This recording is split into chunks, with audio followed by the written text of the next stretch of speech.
Yung Di, question niyo po, nag-champion po. okay. Di ba kung gusto mo maging isang reporter someday, um,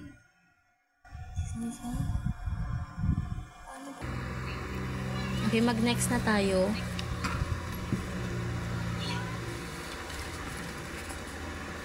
Okay. Anong karapatan pantao ang ipinapakita sa larawang ito? Anyone?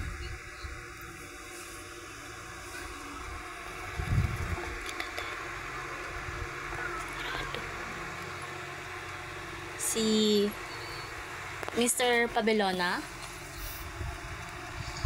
Ang karapatang pinapakita ng larawan ay karapatang bumoto o pumili ng ating leader.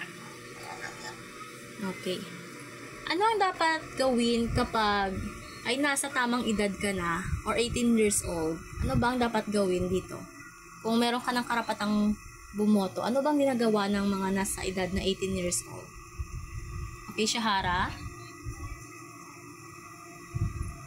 So, pag abot ko ng 18 years old, parang mag-fill up ka po ma'am ng voter's ID. Then, pag abot ko ng election season is, ikaw po sa sarili mo is, mamimili ka sa lahat ng campaign po ng mga politicians, then mamimili ka po sa kanila.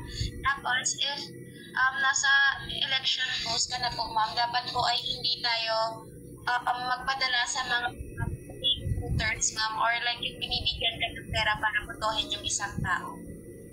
Okay, thank you. So, ano ang dapat nating isaalang-alang sa pagpili ng isang pinuno o isang leader sa ating bansa or sa ating bayan, sa ating lipunan? Ano bang dapat natin isaalang-alang?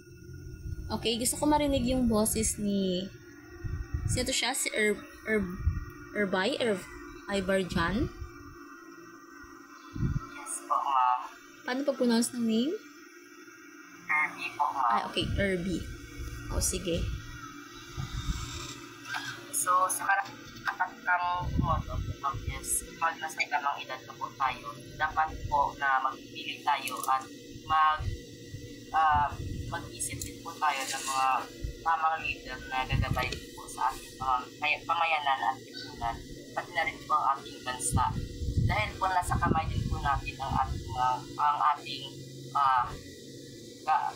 ating future, ma'am, or ang kinabukasan ng ating bansa. Dahil po kapag bumoto tayo ng maling tao sa maling edad po, ma'am, at hindi natin nag-isipan ng tama po, parang kapag yung pinagin natin lang is makagagawa ng maling desisyon para sa ating bansa, makagawa pa ito ng mga malaking damage, ma'am, or makasisira pa ito ng ating lipunan, pati na rin po ang ating ekonomiya.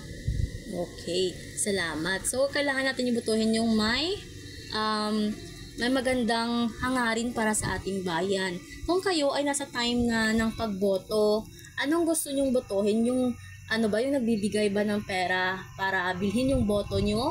Or yung taong may kakayahang bigyan ng maayos yung bansa or yung lugar ninyo? O may kakayahang mamuno or magbigay ng malasakit sa kapwa-tao? Sino gusto magsalita? Okay, Miss Shahara? Yung dapat po na mamuno sa ating bansa, ma'am, yung hindi po pinapailal ang kasamaan ng pera. Kasamaan ng pera. Ano pa? Anyone? Okay, si Mr. Pabelona may add? Taong tapat po, ma'am. Hindi corrupt po. Okay, hindi corrupt. Okay, si Miss Mancenero, may gusto pang idagdag? Actually, ma'am, sa question mo, ang vote buying ba or itong mga taong ma-deserve nila? Yes. Sa in real life po, ma'am, actually, ang mga gadaog ginabing in real life is itong mga kaya hindi man ginabi natin, hindi natin ma-deny that money is like powerful get na to the point na mabakal nila itong vote nila, but daad mabulat ang mga minds sa mga people out there na we should vote itong mga tao na mas deserving and mas balaan kung anong plano sa atin nga ma'am. So, Okay, thank you. So mostly kasi yun yung nangyayari is, di ba, binabayaran or binibenta nila yung boto nila para lang sa pera. Yun yung mostly na nangyayari dito sa atin. Mga kilala ba kayo? Mga kilala ba kayo? So don't mention na lang. Kaya alam ko naman mga kilala kayo na bumibenta ng boto or bumibili din ng boto. So don't mention na lang. So yung kailangan natin is yung pinonong may malasakit. Kasi once na meron tayong pag binenta natin yung ating boto, tapos nanalo sa eleksyon yung taong walang malasakit sa bayan o sa lipunan, ano ba mangyayari sa atin pag nanalo yung kurap, kung sabihin natin kurap, anong mangyayari? Sa tingin nyo? Okay, Mr. Pabelona. Ang mangyayari po, ma'am, ay maghihirap yung ating bansa. Bababa yung ekonomiya natin. Okay, bababa yung ekonomiya. Ano pa? Sa iba? Meron pa ba? May gusto pa bang magdagdag? Wala na. Okay.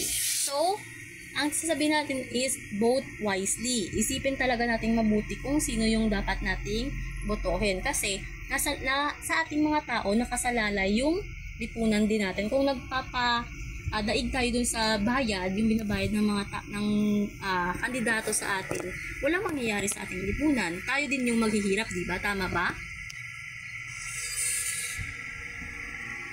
Tama ba, class? Hello? Opo, ma'am. Okay. Yes. Dito naman, sa karapatang mabuhay. Sa karapatang mabuhay, may karapatan ba tayong kitilin ang buhay ng iba? Wala. Okay, wala. Wala, ma'am. Si Mr. Pabelona? Wala po, ma'am. Okay. Wala tayong karapatang kitlin ang buhay ng ibang tao. Bakit? Bakit wala tayong karapatang kitlin ang buhay ng tao? Sino ba yung dapat na kumitil sa ating buhay? Okay, Mr. Pabelona? Diyos lang po, ma'am, may karapatang kumuha ng ating buhay. Wala na Yes. po iba. Okay, Diyos lamang. Bakit? Siya, di ba? Siya ang nagbigay buhay sa atin at siya din ang may karapatang kumitil ng ating buhay. Eto, sa mga babae dyan out there, sa inyo girls, or even sa boys, kung ikaw ay nabiktima ng teenage pregnancy, ano ang gagawin mo? Anyone? Sa girls tayo. Okay, si Miss Bailon? Okay, Miss Bailon. Mag-add na rin mamaya si Miss Shahara. Ma'am, if ever man nga mabiktima ko sa teenage pregnancy, ma'am, padakuon ko ang bata, ma'am. Kaya hindi man sala siyang bata na nabuntis ko. It was my fault na nagbiga-biga ko at the young age. That's why deserve niya nga mabuhi. Kaya wala siya sang sala naman nabuntis ko, ma'am. Okay. But, it's easy ba? Easy lang ba sa atin magdesisyon agad na buhayin or patayin yung bata? Hindi pa ba tayo mag-think kung ano yung dapat gawin talaga? Kasi may isip yung iba mayroon talagang pasok sa isip nila na ano yung sasabihin ng ibang tao? Matatanggap pa ba ako ng parents ko? Di ba merong ganon? Tama Yes, ba? ma'am. Pero hindi naman dapat ma'am, una ko naman isipon is ang well-being sa sarili ta kag sa ang bata ang kinadala ta. Nag-hindi ang naisip sa ibang tao. Kasi ulihi, sarili mo lang man ang mapulig sa imo kag hindi ka mapuligan sa ibang tao na gina-judge ka. Okay, tama. Okay, may add pa si Miss Shahara. Yes po. May dagdag ka pa? Yes po. Okay, anong dagdag? So, since I came from a Muslim family and parang conservative po kami masyado, so if ever naging biktima po ako ng teenage pregnancy, sana hindi. I know that magagalit yung parents ko sa first and I would be angry at myself too. Pero habang tumatagal yung panahon, ma'am, or feeling ko, pag habang pinapalaki ko yung bata sa loob ng tiyan ko, ma'am, matatanggap ko rin po ito. Tapos, by looking at sa mga ate ko po, ma'am, na maagang nabuntis, nakayanan naman po nila sa tulong ng pamilya ko, ma'am. So, I think na susuportahan ko pa rin po yung bata kahit nabun sa loob ko. Okay, thank you. So, most of people kasi, iniisip talaga nila yung sinasabi ng ibang tao bago nila mag-desisyon sila. Kayong iba nagpapalaglag kasi parang pumapasok talaga sa isip nila na itatakbil sa ng parents nila, kumbaga walang tatanggap sa kanila. But at the same time, yung iba namang klaseng babae na tatanggapin nila yung baby. Kasi lahat tayo, di ba, may karapatang mabuhay. Tapos, lahat ng mga bata ngayon, kasi meron, di ba, mga bata pa sila nabubuntis na. But, still, yung iba, tinitake nila yung responsibility as maging mother kahit bata pa sila. So, yun yung mga sagot nyo, di ba? Na tatanggapin nyo yung baby if ever na mabuntis kayo. Tama ba? Naintindihan ba? Hello? Yes, ma'am. Okay. Yes, ma'am. Okay, sa girls kasi. Sa boys naman kaya, if ever makabuntis kayo boys, ano sasabihin nyo sa girls? Sa partner nyo? Ipapalaglag nyo ba yung bata or bubuhayin nyo? Wala sa boys nagsagot? Anyone sa boys? Okay, si Mr. Pabelona. Mahirap po yung tanong, ma'am, pero kung ako po, ma'am, makabuntis po ako, kailangan ko po bubuhayin yun dahil ako po yung tatay at ako yung parang gumawa nun at para na rin sa bigay na buhay sa akin ng Diyos, gagawin ko rin yan i-preserve ko yung buhay ng bata po, ma'am. Okay, thank you. So, mostly, meron talagang boys na tatanggapin yung bata and meron ding mga lalaki na sasabihan nila yung partner nila na ipapalaglag or iiwan nila yung babae. Diba ganon? Nangyayari. So, nakalagay dito sa atin, sa karapatan, meron daw karapatang mabuhay. Lahat tayo may karapatang mabuhay. And also, yung mga bata or even mga matanda, may karapatang mabuhay. Hindi lamang yung mga bata. Okay, naintindihan? Okay, next tayo. Sa larawang ito, sa huling larawan, anong nakikita niyong karapatan? Anong karapatan ito? Karapatang ano? Karapatang pumili ng relihiyon. Okay, karapatang pumili ng relihiyon. Sa karapatang pumili ng relihiyon, dapat bang taglayin ng isang tao ang karapatang ito? Itong karapatang pumili ng sariling relihiyon ay dapat bang taglayin ng isang tao? Sa tingin nyo? Anyone?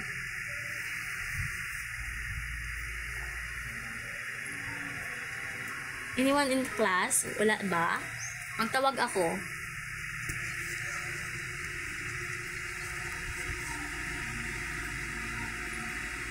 Si Miss Mancinero. Andyan ba siya? Yes, ma'am. Okay. Sa tingin mo, dapat bang taglayin ng isang tao ang karapatang pumili ng relihiyon?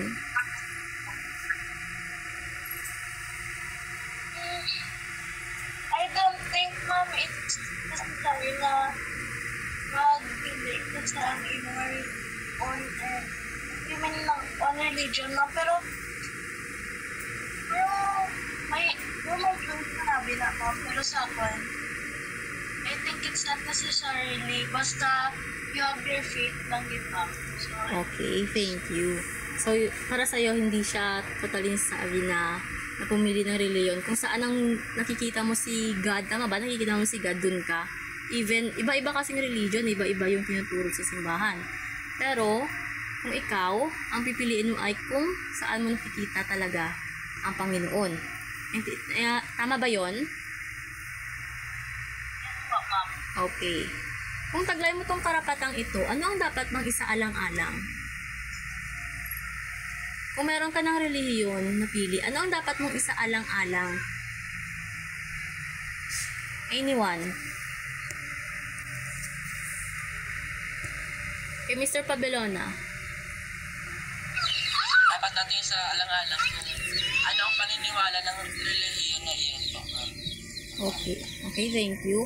Re-respetuhin ba natin yung ibang relihiyon?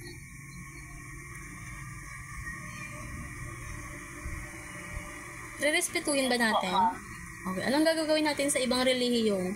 Babatikusin ba natin? Kasi iba yung paniniwala nila, iba yung practices nila. Ano sa tingin nyo? Anyone? No po, ma'am. Okay, sinong sumagot? Bakit no? Okay, si Erbay. Ba Erbay? Erby pala. Okay? Ma'am, Okay, Erby. nang dapat hindi natin babatikusin yung ibang relihiyon, ma'am, dahil pinanganak silang ganyan, ma'am. Ang relihiyon po natin, ma'am, ay dalawa lang po yan, ma'am. Yung parents po natin yung nagbigay sa atin yan, or tayo po mismo, ma'am. Yung pagbibigay sa atin ng parents ng relihiyon, ma'am, is kung ano po yung relihiyon ng parents natin, is yun din po, ma'am. Tapos may importante po yung relihiyon para sa ating pananampalataya, ma'am. Sa relihiyon din po tayo na kumukuha ng lakas ng loob po tayo. Kung sa buhay, ma'am, is parang walang-wala na po tayo at tayo umaasa. Ang ilan po pong inaalang-alang sa relihiyon, ma'am, is ang amount siya, ma'am, protection na sa discrimination, ma'am, ay ang individual po, ma'am, is protected na siya laban sa anumang discriminatory na siya, ma'am. Aral na siya sa aton niya the Article 3 of 97 Philippines Constitution, ma'am, na an individual can no person shall be deprived of life, liberty, as a commercial, any person be denied the equal protection of the law. So kung ang sarili na niya batas na nag-protecta sa aton niya relihiyon, ang meanings na, ma'am, we must not be discriminative about each other's, ma'am. So, dapat respeto ng yung bibigay natin sa iba. Okay, salamat. So, kailangan natin magbigay ng respeto sa iba't ibang relihiyon kasi iba't iba man yung practices nila, iba-iba na yung paniniwala nila. Pero yung iba is isang Panginoon lang naman, di ba, yung pinaniniwalaan. Tama ba? Opo, ma'am. Okay, tama. Kasi lahat naman tayo, iba-iba yung religion natin, pero at the same time, isang Panginoon lang yung sinasamba natin. Diba? Iba-iba yung mga ginagawa, mga practice natin, pero yun nga, isang Panginoon lang ginagawa natin. Kaya, mas dapat nating isaalang-alang na respetuhin natin yung ating mga, yung iba't ibang relihiyon. Okay. Yun lamang ilang karapatang ating tinalakay. Yun lamang. Ngayon, tayo meron akong katanungan sa inyo ulit. Anong demokrasya? Anyone? Anong demokrasya?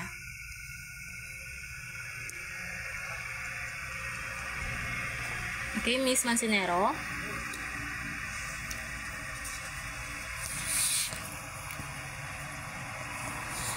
Okay, Miss Mancinero. Anong demokrasya? Ang demokrasya po ay isang sistema ng pamamahala kung saan ang taong bayan ang may kapangyarihang ilagay sa pwesto ang taong gusto nilang mamuno. Okay, salamat. Ngayon, naintindihan na ba ang ibig sabihin ng demokrasya? Naintindihan na ba? Yes po. Okay, naintindihan na ang demokrasya at ang iba't ibang karapatan. Ngayon, kailangan ko kayong kumuha ng 1/4 na papel at meron akong ipapagawa sa inyo. Naintindihan ba? Lagyan lamang ng check kung ito ay nagpapakita ng karapatang nasa ilalim ng pamahalaang demokrasya at lagyan lamang ng X pag ito ay hindi nasa ilalim ng pamahalaang demokrasya. Naintindihan ba? Hello, naintindihan ba? Yes, ma'am. Okay, get 1/4. Opo, ma'am. Okay, get 1/4. Bibigyan kayo ng 2 minutes para sagutan ito. Okay, 2 minutes lang, then sagutan natin.